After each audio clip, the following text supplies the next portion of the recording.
I wish I had learned this truth many years ago.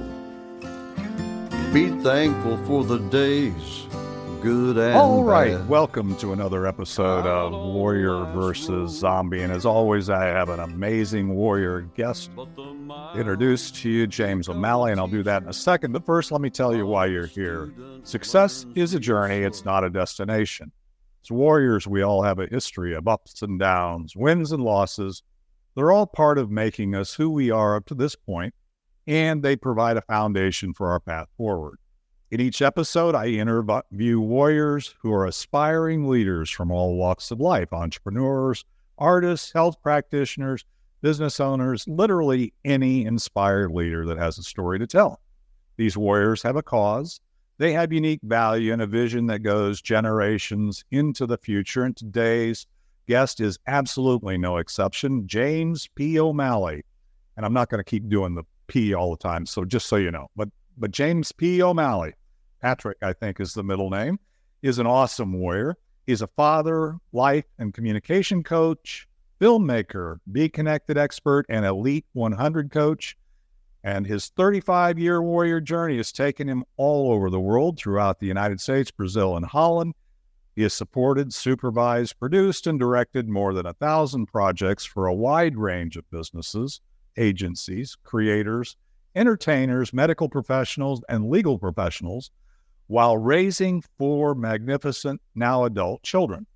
During the past decade, James has had the opportunity to impact more than 500 people as a communication and life coach, and is a senior mentor in the Givers University. Interested to hear about that. His most recent role as a BeeKonnected Expert and Elite 100 coach is enabling him to use his unique value to train and coach BeeKonnected members to grow their network, launch their shows, and achieve continuous business success. James O'Malley, welcome to Warrior versus Zombie. How are things in your world today? I believe you're in Brazil, right? Yep. Yes, I'm in Rio de Janeiro, Brazil. And David, thank you so much. It is a real pleasure to be here. Thank you for inviting me. I mean, you are a true giver because what you do is so wonderful, so helpful, so valuable. So thank you. I'm proud to be here. Hey, it's my pleasure, James. I as I told you before we got started, I took a little bit of a hiatus while I got another bionic part put in for my other hip. And as I said, I'm at my stand desk today and doing well after a couple of weeks. So yeah, I'm getting back into the swing of the warrior versus zombie thing. And thank you for being gracious enough to help me in my re-entry. So tell me about what things are like in Rio today. I'm sitting here thinking, do I really want to go outside in Dallas?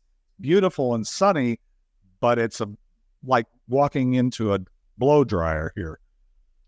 Yeah, I know. I have been to Texas before during the summer, and it is a serious, serious situation. A lot of heat, a beautiful state, gorgeous place, but the summers really test you. And right now here in Rio, it is spring, let's say. Mm-hmm. We're coming out of winter, although winter is kind of like a summer day in Milwaukee, not the really hot, muggy ones, but it generally is cool at night and sunny during the day. So today is a sunny day. It's beautiful, but it's a lot more temperate than Texas is, that's for sure. So your frame of comparison there, you just evoked Milwaukee. Is that where you originally hail from, or is it? Yeah, that's where I was born. And that becomes my reference. That's where I was born and mostly raised. I was born to a Chicago Irish. That's the O'Malley. My dad was from Chicago, and my mom is from Rio de Janeiro, Brazil. And so I'm a Brazilian American dual citizen by birth. Although I was raised and never spoke English most of my childhood, and only learned Portuguese when we came and lived in Brazil from 78 to 80, which is when my dad took 2 years of sabbatical. He was a philosophy professor at Marquette University. In fact, both my parents were teachers. My mom who's still living. My dad has passed on, and my mom is still living here in Brazil, and she is a retired university music professor and concert pianist, and he was a professor of philosophy for most of his life. And so I grew up in a household of teachers and educators. Never thought that I would really be an educator. I thought that I would be an artist, because since I was tiny, I was always drawing. And then when I got, before we moved to Brazil, I'd say in the early 70s, because we moved to Brazil in 78, and I got into photography and actual darkroom processing and printing, and loved it. So from drawing, I then expanded into photography, which then led to, while living in Brazil, getting a job on a U.S. feature film that shot there. I was going on 16 years old. It was 1980, and a crew of a mix of Americans and a British camera crew came down to shoot a film that was in the epic of Grizzly and Jaws and all of that, and it was called Savage Harvest, based on a story of a drought in Africa, and the lions wreak havoc on the plantation owners, starring Tom Skerritt. And Tom Skerritt. Just a great cast, really great cast. And James, let's do this. I can tell you're getting into your story here, and I do want to give the audio audience a quick break. I'm fascinated already by hearing a little bit of some of your journey, and feature films and all that stuff is kind of exciting. But what I'd like to do is, for the audio audience, take a quick break, hear a little of our theme song again by Ricky Jean Wright, called "It's Not the Getting There," and then we'll come back. And I want to hear from how you got started. It sounds like we've got a little snippet of that and some of the introduction. And let's talk about how you got from there to where you are today, and some of the things you've overcome. So let's take a quick break, hear a little of our theme song, and we'll be right back with James O'Malley and versus Zombie. But the miles become the teacher, while the student learns real slow, traveling blind most of the time. Wherever you go, it's not the getting there, it's the journey every day. It's not a race to see. All right, we are back, and I'm loving this, James. We're chomping at the bit. Let's get into that story. So you started it. The thing I loved about hearing already is I have a daughter who's an artist. She studied art and nonprofit business. Just graduated back in the zombie apocalypse back in 2020 from college, and so she's got an artistic bent. I got a son-in-law who's now he's working on a documentary and doing a couple of things like that. So I know they'll both be fascinated to hear, and probably many other warriors. But let's come back to where we kind of were.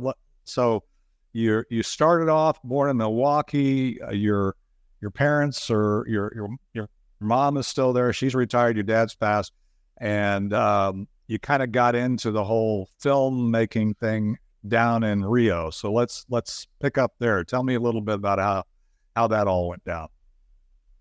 So we moved to Brazil in 78. My dad had been teaching nonstop, and so he had the right to do 2 sabbaticals from Marquette University. And so we went down there with the plan of spending 1 year in Brazil, and we had the choice of either running with the dogs, as my dad put it, or studying with a tutor. And I wanted to run with the dogs, but my other 3 siblings all said, no, we don't want to lose a year in school. So he brought a tutor down, an American tutor, to do all of our classwork and all that. So we lived in a small town outside of Rio, in the mountains outside of Rio, called Vassouras, which back during the colonial empire was the capital of coffee, which would have made it the world capital of coffee. But now, because of all that plantation, it's pretty much sterile, just for cattle to graze on and all of that.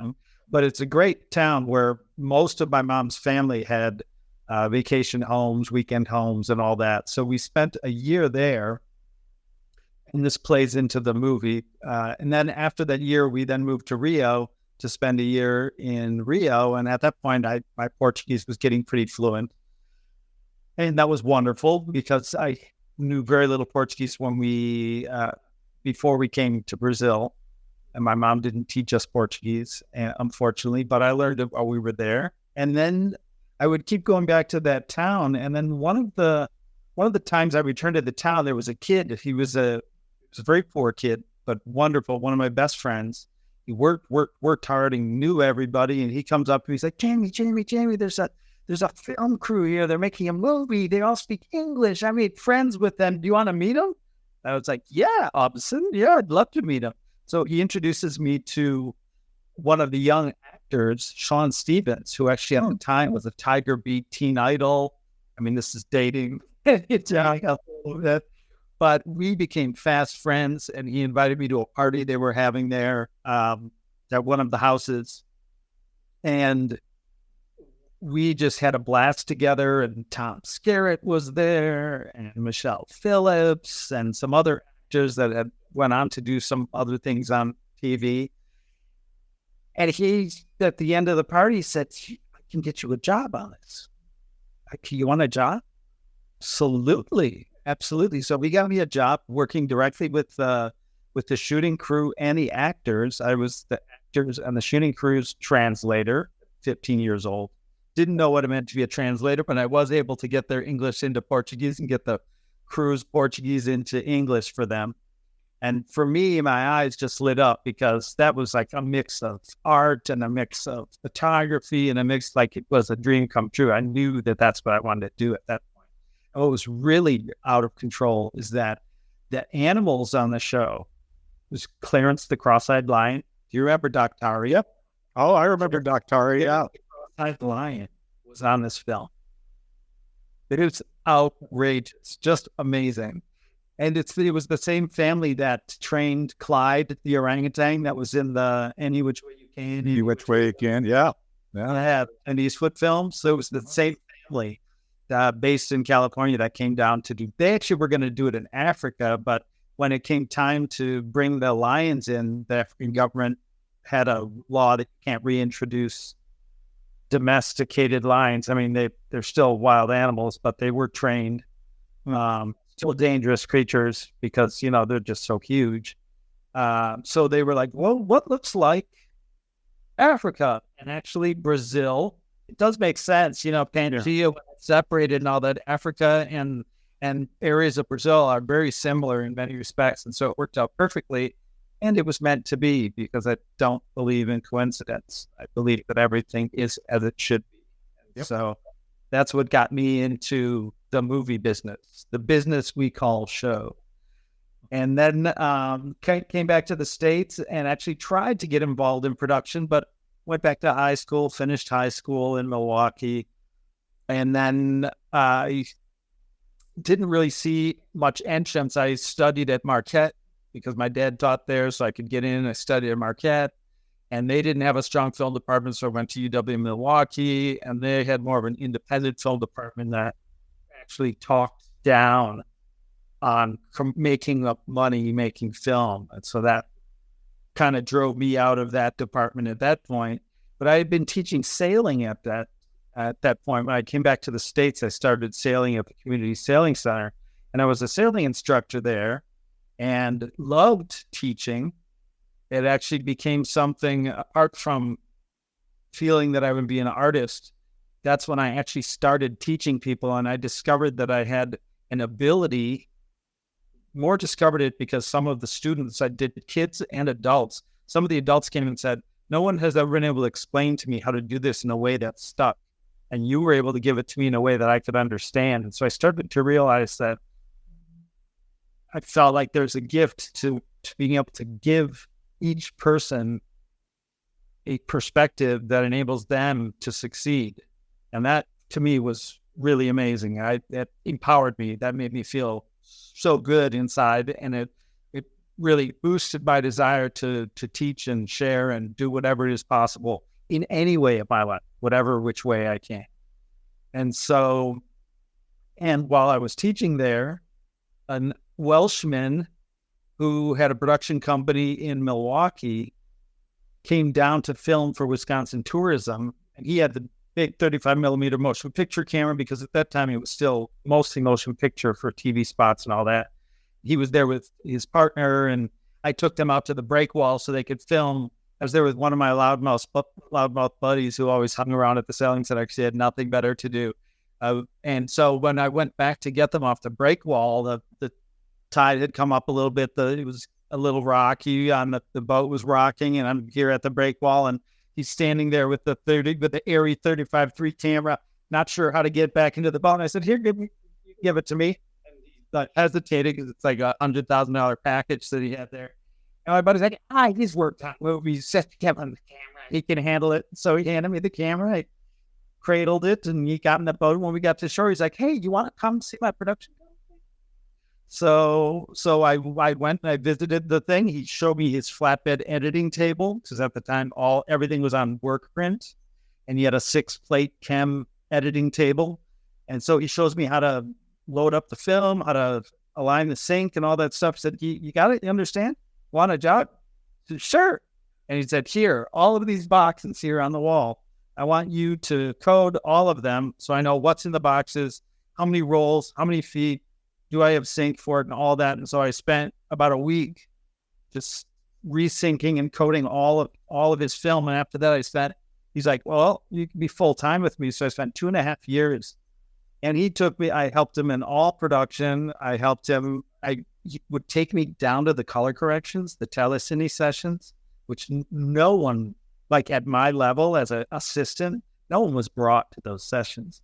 So I got 2.5 years of learning on how to color correct film, how to prepare. I was his assistant editor. I was his production assistant and all that. So it was an amazing, amazing, amazing time.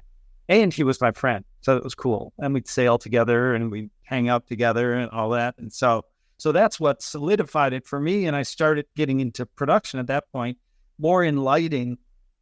And so I went through all the different levels: lighting, moved to Chicago, moved up through lighting, worked on commercials, big national spots, worked on feature films as a grip, an electrician, and dolly grip, and all those different titles that people don't know what they do. I did all those moving up until I decided, well, I'm going to just start my own production company. And what's interesting, it's sort of a zombie thing, is the fact that I followed. Even though I had success in my first year as a grip in Chicago, I made more money than my dad, who was a full doctoral professor. Sure. And to me, that was like, wow, I've arrived. I wasn't anywhere close, but I've arrived. I've made more than my dad. Yeah, it's not a destination. It's not a destination. It's a journey every day, right? Yeah. Well, and my upbringing, my dad was the first one in his family to go to college. Yeah. And that was huge for him. But he was essentially brought up through the ranks of, Catholic Irish family. His dad was a butcher. His dad's dad was a butcher. Really bad relationship with money, if you know what I mean. And not so much that they didn't have it. I mean, they didn't have a lot of it, but a bad relationship, that thing about like, oh, money is rich people have money and rich people, they're corrupt. It's like those classic money issues that really impede anyone from achieving a level of success and be blessed by the abundance that everyone can be blessed with, And so for me, starting the production company was the great classic error of young entrepreneurs, which is I started a production company to give myself a job. Mm-hmm. And there was no one around me to teach me, look, you need to turn this company into something that doesn't require you to be there. You need to if you want to be in production, you should develop a company that will grow even without you so that you can eventually not have to be there for it to happen. And so I went through the class. It was textbook. All the things that I did, I was really successful, and each year grew and grew and grew. And I mean, even when everything started shifting from film to digital production, I was still growing really well, but there was no exit strategy. There was no path to true independence in the sense that I could let the company just take off and grow, and I could choose to do whatever I wanted. I was still a one-trick pony, basically. Sure. And that was, and everyone around me. And so as I started to learn more about the classics, Jim Morone, Neville Goddard, even, I mean, the list goes on and on, but they're all showing these age-old truths about how you can attract abundance to you without actually having to struggle, because the struggling path will never really lead you to any abundance. It may lead you to money, but it won't lead you to abundance. And so that's where there was a transition that started to occur for me, where I started to look at really, what am I contributing? Making films is awesome and I love storytelling, but what am I really contributing to the world? Then I've got to be here for something much greater than making commercials and music videos and recording live shows and all of that. So that became a transitional point for me. Sure. So when you got to that, so first of all, there's some incredible warrior nuggets, as I call them, warrior things. And obviously one of the biggest zombies people don't realize as you're on the journey, even if you are focused forward and on the journey and stuff, is that whole attribute of, okay, I found this, I'm successful at this. And then all of a sudden the world or the people around you you're working for them. You don't gain that, as you call it, independence. One of the things you said early on was some of these things you discovered as you're in motion. That's the thing I always tell people. People will sit there and go, I don't know what my purpose is. I don't know where I'm going. You have an unction, you have things. It's only as you start to see it unfold and you go back and look at your journey that you say, oh, this led to this. And this, I love the connection between the sailing and then the filmmaking, that whole thing. That was again, another, as your life unfolds, if you're paying attention, either best real time, but even in retrospect, it's kind of a cool thing. The zombie of basically getting yourself painted into a corner or not really realizing the abundance that lies ahead if you stay true to your vision or whatever. And then it's a pretty common thing where it's what I love doing. That's why I'm known as a vision warrior, is I'm always wanting people to understand why they're here on the planet, because we all have a unique reason. We all have a unique value. You have a unique collection of things. So any majors, I mean, I hear zombies in your mind. Obviously you're a warrior. Most of our warriors are always focused forward. They don't want to dwell on things, challenges, as we call zombies. Anything that really knocked your pins out along the way that you had to overcome? One of the biggest things that occurred was when the production company, when Carnival Pictures was at one of its peaks, I would say its greatest peak.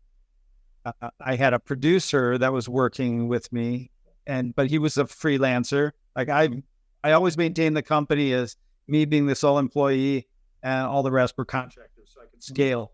Yeah, that was a mistake. I should have had more staff. That would have been better. I can see that now.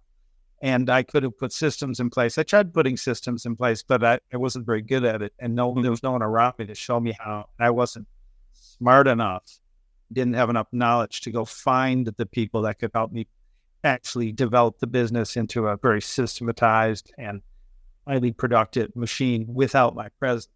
Mm-hmm. And I see that now. I advise people on that now, and they look at me like, no one's ever said that. What do you mean scalability? What do you mean? So it's something I learned firsthand. And what I found fascinating is that I had distanced myself from the functional elements when we had reached a point where it was like, what, for a Milwaukee production company doing well over $1 million in a year. And the producer went total taker. He went to a total taker. And only later did I realize that he had basically stopped actually doing his job, like the job that he had been trained to do, and the documentation, the paperwork, and all that stuff. He stopped doing that months before. And I didn't see it because he was producing and wrapping the jobs. And I was just overviewing. I was still bidding the jobs. I was still closing the sales. I was still executing the projects start to finish and all of that. And he was working on my clients, and my key clients, he basically took them all away because he would take them out and drink with them.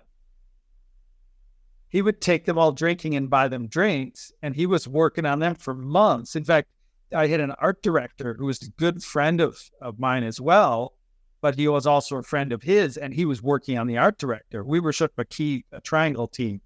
I had this art director who could do anything. I mean, I could say, here, this is what we need to do, and he would figure it out in a beautiful, gorgeous, and very efficient way. And he was working on him too. So for me, this was a huge lesson. It was crushing. It was devastating for me because it basically put me to a standstill. He came to me and said, I want to become a partner. I said, well, you don't need to become a partner. You could just tell me how much more. Do you want to be responsible for paying insurance? Do you want to be responsible for taxes? Do you want to be responsible for all these things? If you need more money, just put it in the budget. We're working on the budgets together. If you think you're not earning enough, let me know. He was getting paid at the level of what producers were being paid. And he was making more money than he ever made in his life. He had told me that.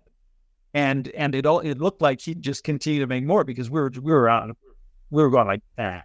Right. At a time when there were really only 5 or 6 companies in that area, Milwaukee metropolitan area, that knew how to expose film. Like I had shot with Stephen Poster, who was there was a phase when I was bringing in cinematographers from LA, but it just didn't end up. I didn't feel like I was actually getting what I wanted out of the final elements. Maybe because our budgets weren't at the level that the cinematographers were used to dealing with. But these were some really top-notch shooters. And so I started shooting because I knew how to shoot and all of that. And so there were only about 5 companies that knew how to expose motion picture film in Milwaukee. So I could pick up the phone, make 5 phone calls, and I'd have a well-paying job. So it was really awesome. It was a fantastic time. And I wasn't even a good salesperson. I had issues about, like, what is sales? Any salesman that really knew what they were doing would be like, you don't know how to do sales. You don't even have a process. Looking backwards, I didn't have any process. It just fell into my lap because there was a lot of work to be done and I could do it. And I was really versatile. So I would do live action, which I loved. I'd do special effects. I've shot on the water. I've shot in the air. I've shot, on stages. We built garages. We made it snow inside for Optima batteries. We made it snow inside one garage stall for the Optima power top. And then we made it for the water battery, the blue one. We actually had a garage stall, and this is built in a warehouse where the garage door opens and there's a boat in the stall and there's water and he's pulling the live pike out. The pike is kicking and all that. I mean, like anything. You make this cool, figure out how to do it. So it was a gorgeous time. But literally, he just swept away the clients. Yep. One swoop. I'm opening my own company. Like, okay, I'm taking Bill with me, the art director. Okay. And I'm taking the clients. Wow. Okay. And he had worked them so well that when I tried to have a conversation with the clients, they're like, oh, Jamie, all the things you said about me behind my back. Like, what? What? What things? What are you talking about? I love my clients. So for me, it was really awakening. Yes. Rude awakening.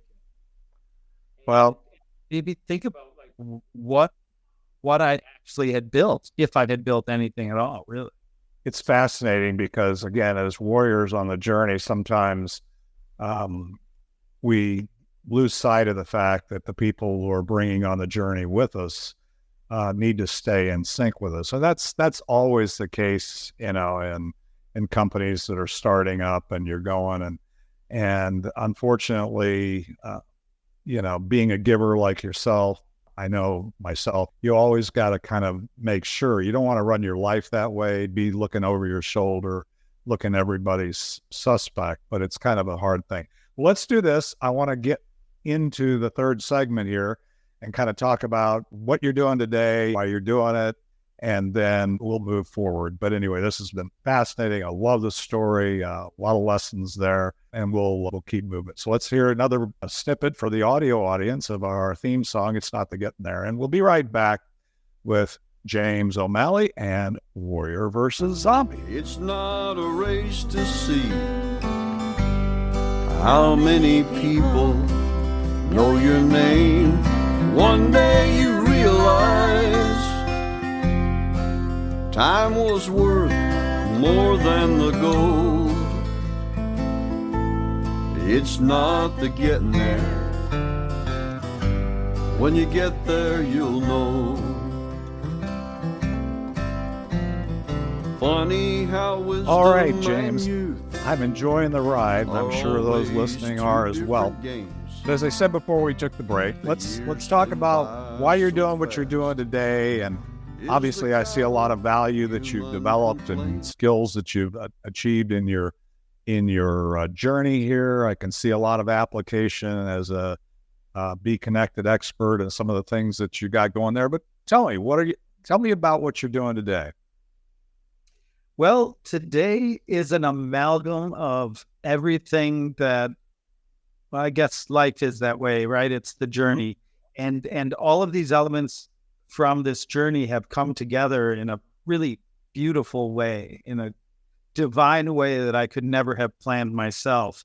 All the experiences I have, when that all went awry back in Milwaukee, I had already started expanding toward Rio de Janeiro because at that time there were a lot of production companies that were doing co-productions with American ad agencies down in Brazil because the currency exchange was so great. Right. And I thought that was a natural.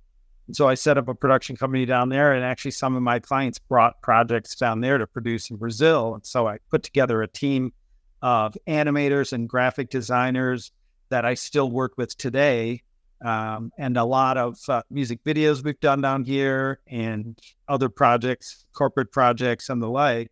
So I started the production company down here and started dividing my time between the U.S. and Brazil, which from the standpoint of the U.S. company was not terribly productive because the minute they know that you're traveling, your competition says, oh, no, Jerry's not around. He's down in Brazil working and all that. So I thought I was doing the right thing, but I didn't really understand the implications at that point, which was a lesson well learned. I don't regret anything that's happened to me. All the good or the bad, I don't regret a single thing that's ever happened. But what started to happen is, along with the productions, I started getting clients that were asking for help dealing with the fact that they were Brazilian natives, especially doctors. It started with a federal judge. One of my friends who's a certified translator with the Department of State said, got a federal judge who is giving talks at the UN and he needs someone to coach him. And that's not something I do.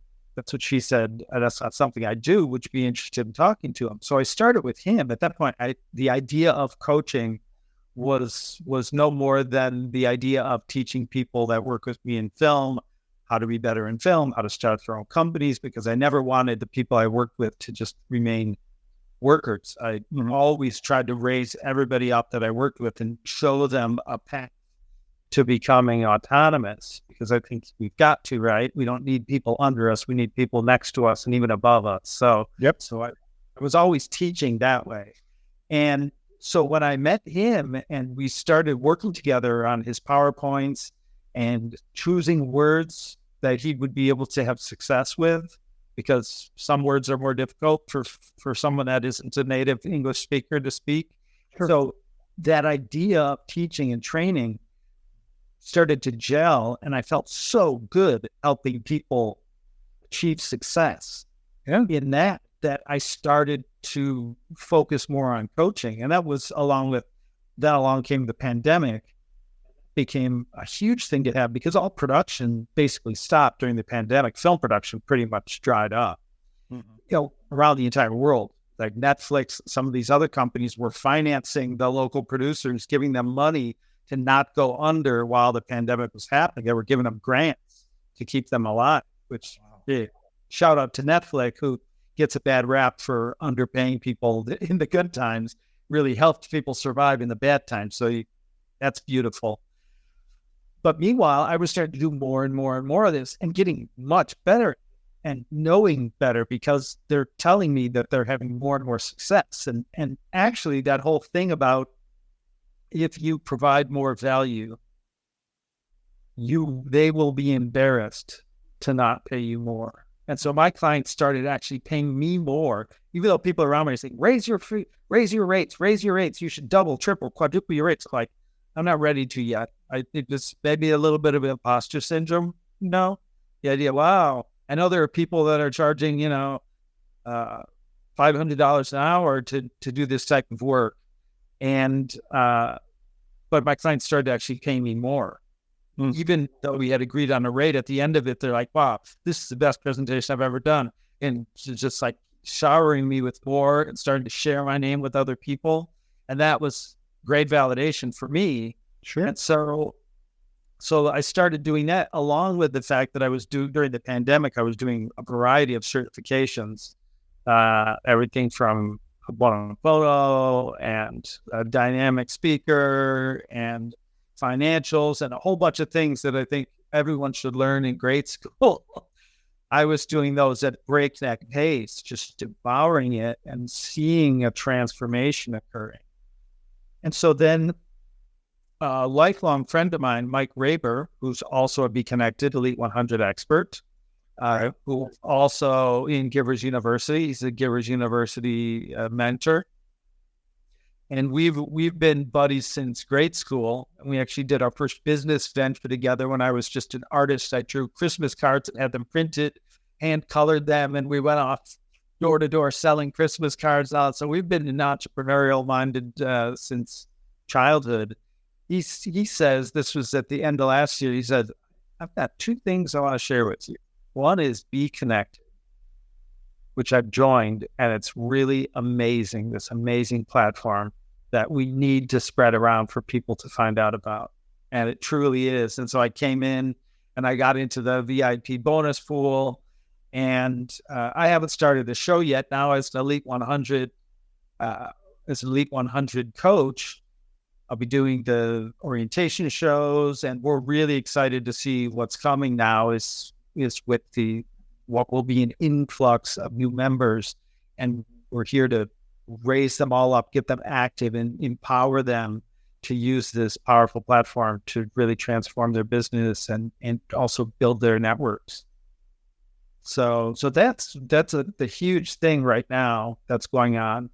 And so really excited about that. I know you're involved with that as well, David. Yep. Well, like you say, early on in your story, you kept, you were saying, I look at things and things become a job. And the alignment comes when you really realize the fact that I retired with a 7-digit income at the top of my game. I actually spent some time in Sao Paulo, by the way. So I working with the company. So I do know a little bit. I don't know any Portuguese, but I do know a lot of people who speak Portuguese. But the fascinating thing about your journey is that I think we realize that life is too short not to have the impact that you want to have. And it doesn't matter if you're trading your time for $1 million a year, or you're trading it for $20 an hour or whatever it is. Your time is your most valuable asset, right? Getting return on that. The beauty of BeeKonnected and it's not only is it not a social media platform, which I think you would understand being in the media part. It's really, now we're not trying to keep people on, we're trying to help people do business. And I think being an Elite 100, you also understand that we're trying to create that social business environment that doesn't really exist out there, at least unadulterated, because all of the the motivation, the taker mentality, if you will, of the larger companies in terms of wanting to keep you there for their purposes, feed you dopamine, give you things that you want to say to keep you on the platform so that they can sell you stuff. And, that's, I don't have a problem buying or selling myself, but I work with people I trust. And it's such a hard thing to do. Whereas BeeKonnected, we can do this. I can serve you. You can serve me. We can begin to build that. So if anything were possible, and by the way, I believe everything is possible, if you could bring it to a head here, what kind of impact are you hoping to have with what you're doing today?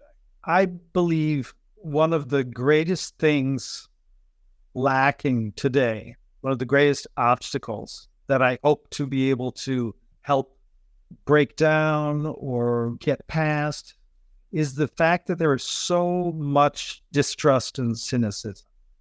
That may be a result of the overwhelm, the static that surrounds us with the amount of information that's available.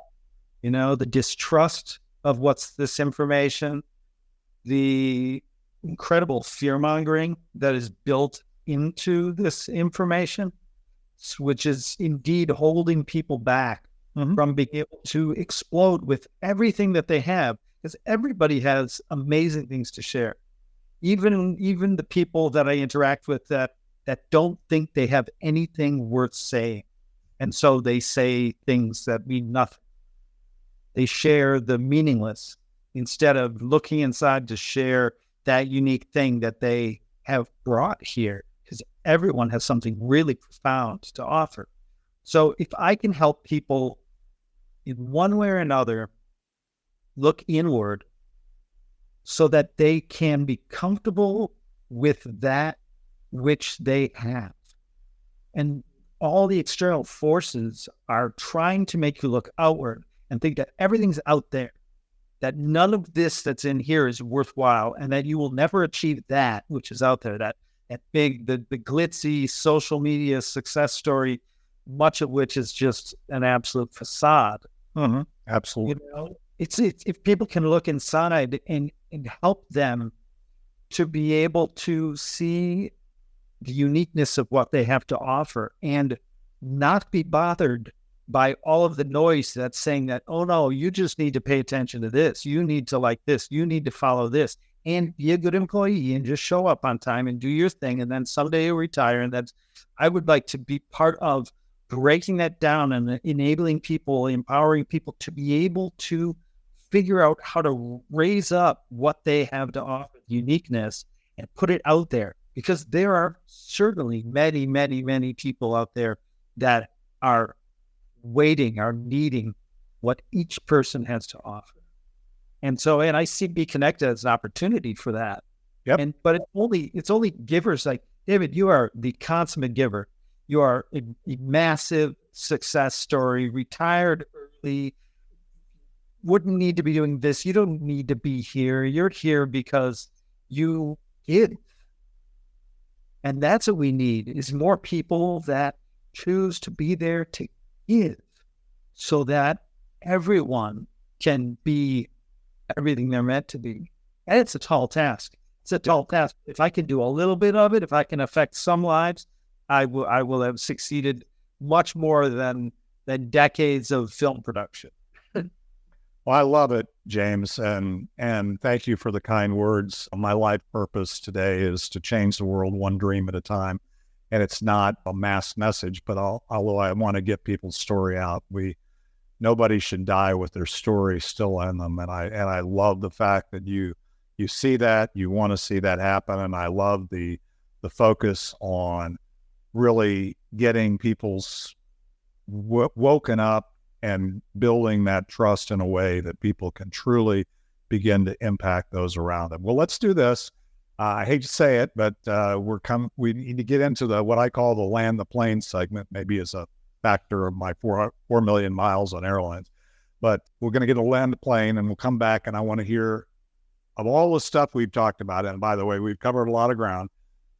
If there's one thing you want us to take away from here, and you may have already said it, but let's make sure we don't forget, and then we'll talk about how to stay in touch. So let's take another quick break here, the final snippet of It's Not the Getting There, and we'll be right back with the Land the Plane segment and James O'Malley.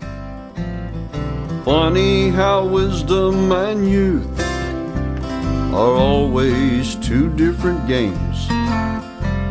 The years flew by so fast, is the common human complaint. The memories in our minds turn to diamonds in our soul, and by the grace of God. All right, James, this has been a lot of fun, and again, thank you for the kind words. It's always nice to hear acknowledgement or validation that some of the things you're hoping to do, people see it. Don't always feel that way. You know how that goes. So, as I said before the break, if we take away anything, what would you want us to take away from this podcast? I think that each person needs to spend more time with themselves, alone, without a cell phone in their hands, without a TV on, maybe with a book, but also without a book, with you alone, and see if you're able to be there alone. Because what I've noticed in all of my years is that the biggest obstacle to finding out why you're here is the inability to be by yourself. Be by yourself, lucid, sober, without and paying attention to what is like, who's thinking that thought? What is that thought? Because if we can't turn off everything that's outside, it's going to be really hard to listen to the voices inside and dismiss or release with love the negative voices or the voices that want to reduce or make you feel insignificant or capable. You know, those, and if you're constantly listening to things, if you're constantly hearing other people, if, you know, not even to talk about the people that surround you, you know, what are they saying to you? But if you can't be alone, how can you ever allow the inner voice to make itself heard and to allow you to sift through the sounds that aren't uplifting? And the rest, like, we could talk about business, we can talk about all sorts of different things, but really, to me, it is, can you be alone with yourself? Take 5 minutes. You'll be amazed at how long 5 minutes alone with yourself will feel like. If you're not used to it, you're like 1 minute and you're like, really? It's only been like 30 seconds? You know, to me, that is the beginning. That's the first step to personal success, to a new journey, to a new way of life, is spend some time alone. Wow. I love that, because all I can tell you is that is a zombie attribute, is moving forward in somebody else's intention and not your own. And the only way to figure out your own intention is to really get with yourself. One of the reasons why I'm on this BeeKonnected platform, what inspires me, and by the way, I don't believe in motivation, and I don't for sure believe in manipulation. I believe in inspiration. And I believe that through this podcast, through the things that we do, through anything that we endeavor, we should hope that we've inspired some people to do some things that, number one, will move them towards their dream. Not my dream for them, but their dream for themselves.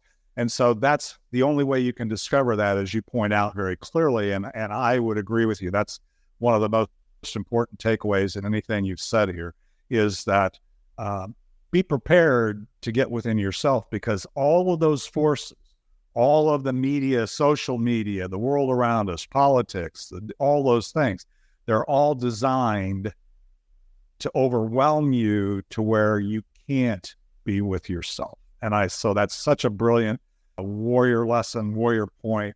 So tell me, James, how do we stay in touch? You're absolutely on the BeeKonnected platform, and I know you've got a group here, and I know you're an Elite 100 coach, and I know if people get on the platform, they can reach out to James B. O'Malley, and they can find you. The good news is there's, 20, 30,000, whatever, now people on the platform. It's not millions. It will be millions shortly, which is one of the reasons we're actually pretty energized here. But tell me, how else do we stay in touch? Any other way? Yeah, the simplest way, because my name, James Patrick O'Malley. James Patrick O'Malley. So find me on Instagram. It's literally at James Patrick O'Malley. And there are other ways to reach me through there, but Instagram will be the cleanest, clearest. You can send me a direct message and let's connect. I would love to talk. Anyone that was moved to want to ask a question or talk, I would love to share time with them. And Right. I mean, I'm BeeKonnected as well.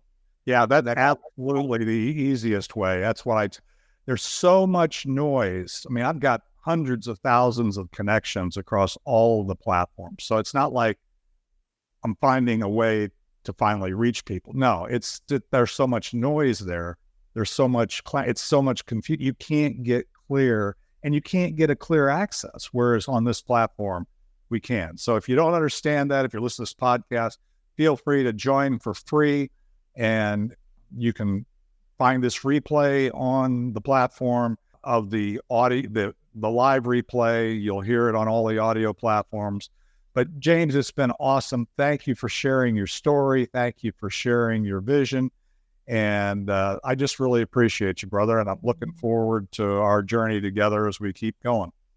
Thank you so much, David. It was a blast being on your show. I hope to have something to share, to come back somewhere down the road where we can talk again. And I really appreciate all the time and the energy and the love that you've put into this show and into bringing me on. Thank you so much. It's my pleasure, and thank you again. Well, guys, we're going to have to land the plane. For those listening, we've completed another episode of Warrior versus Zombie. Again, you can find all platforms. By the way, James, you may get another opportunity, because I'm launching another podcast called Triggered by Warrior versus Zombie, and where we come up with topics. It'll be more topical and really drilling into, and I'll bring previous warrior guests, other warriors, to talk about things that really inspired me in those discussions. So who knows? Well, got to land the plane. We'll be back next Friday at same time, 11 Central, or what is it, 1 p.m. your time in Rio de Janeiro. And we'll be back for another episode and another warrior on Warrior versus Zombie. Let's hear the outro of It's Not the Getting. It's not the getting there, it's the journey every day. It's not a race to see how many people know your name. One day you realize time was worth more than the gold. It's not the getting there, when you get there you'll know. One day you realize time was worth more than the gold. It's not the getting there, when you get there you'll know.